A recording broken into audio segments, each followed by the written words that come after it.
Vous avez un nouveau message envoyé du passé.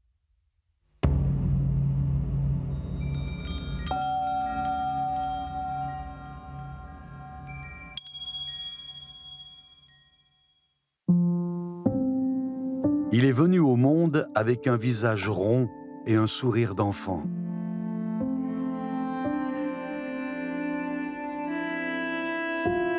Il a des pommettes et un nez relevé, rappelant les formes des montagnes et des collines.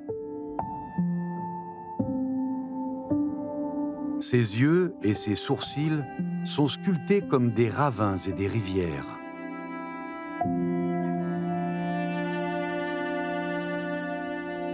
Les statues de Bouddha de Qinzhou datent des dynasties du Nord et du Sud, entre le 5e et le 6e siècle, à une époque où l'on creusait dans la roche de montagne pour y laisser les traces de la pensée humaine. C'est ainsi que sa première vie commença. La main droite se dresse devant la poitrine, la paume tournée vers l'extérieur.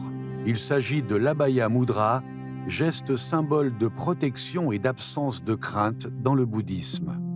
La main gauche est posée sur la taille, donnant l'impression que le bien-être circule de la paume jusqu'au bout des doigts.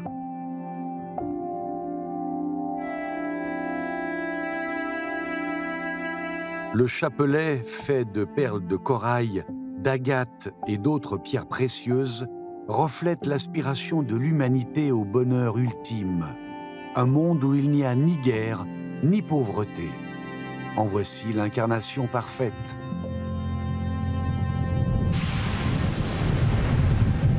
Cependant, avec un nouveau regard, on distingue une tristesse dissimulée derrière son sourire.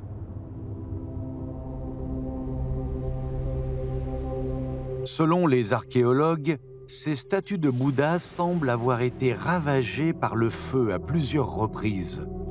Leurs corps ont ainsi été gravement endommagés pendant les 500 ans allant de la dynastie Wei du Nord jusqu'à la dynastie Song du Nord, avant d'être enterrés par les moines du temple de Liongxing.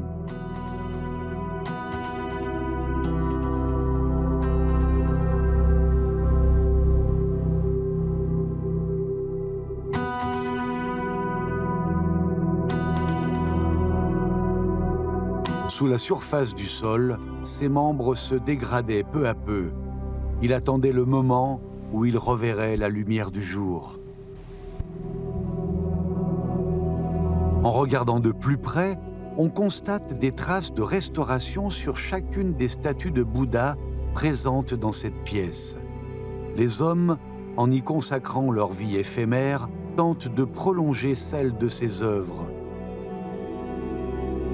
Tous ceux qui ont témoigné de leur longue existence pourront renaître aussi dans nos esprits.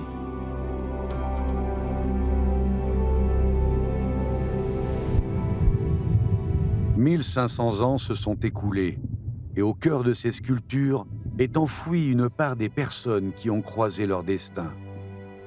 Certains ont été témoins de l'instant où la couleur de sa robe de cérémonie est passée du rouge vif au rouge pâle, tandis que d'autres étaient présents lorsque les feuilles d'or couvrant son visage sont tombées une à une.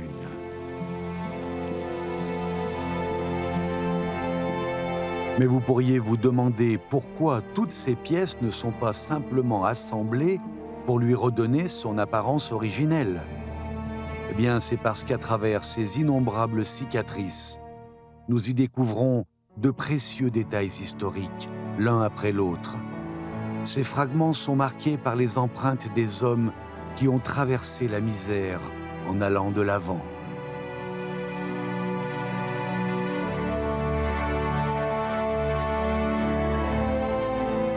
C'est en pleurant que nous venons au monde, mais il est possible de le quitter avec le sourire.